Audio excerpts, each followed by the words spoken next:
Jen, the Liberty Lion. Today, I'm going to read from a book called Etymologicon by Mark Forsyth, The Inky Fool. This on page 7. The old and new testicle. Gonads are testicles, and testicles shouldn't really have anything to do with the Old and New Testaments. But they do. The testaments of the Bible testify to God's truth. This is because the Latin for witness was testis.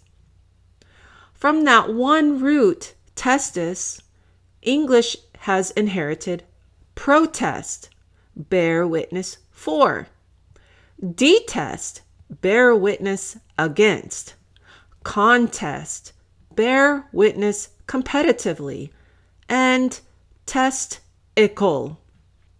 What are testicles doing there? They are testifying to a man's virility. Do you want to prove that you are a real man? Well, your testicles will testify in your favor. That's the usual explanation anyway. There's another more interesting theory that in bygone days, witnesses used to swear to things with their hands on their balls or even on other people's balls. In the book of Genesis, Abraham makes his servant swear not to marry a Canaanite girl.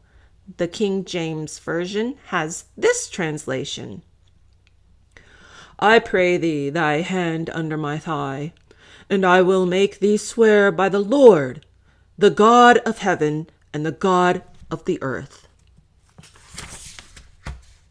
Now, that may be the correct translation, but the Hebrew doesn't say thigh, it says yarik, which means approximately soft bits.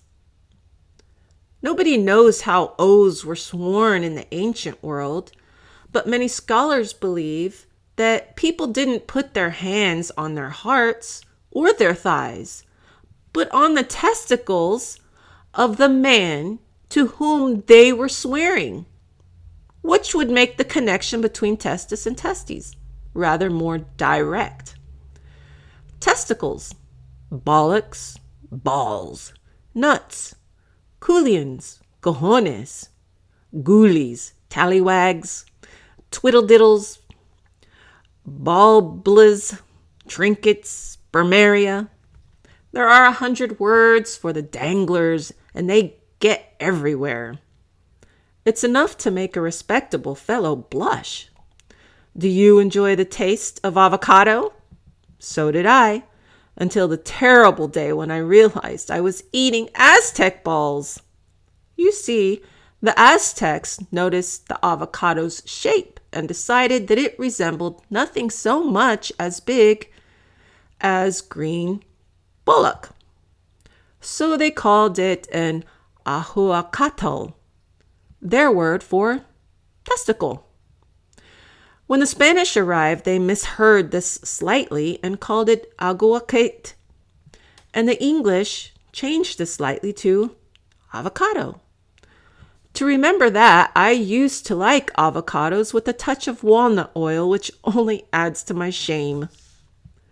Even if you flee to an ivory tower and sit there wearing an orchid and a scowl, it still means that you have a testicle in your buttonhole, because that's what an orchid's root resembles.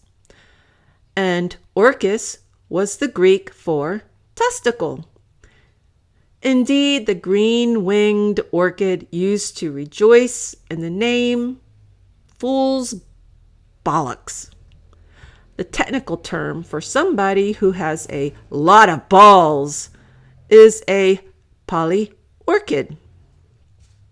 And it's very possible that this orb on which we all live comes from the same root as orchid, in which case we are whirling around the sun on a giant testis, 6 billion trillion tons of gonad or cod, which is where the COD philosophy, cod swallop, and codpiece come from?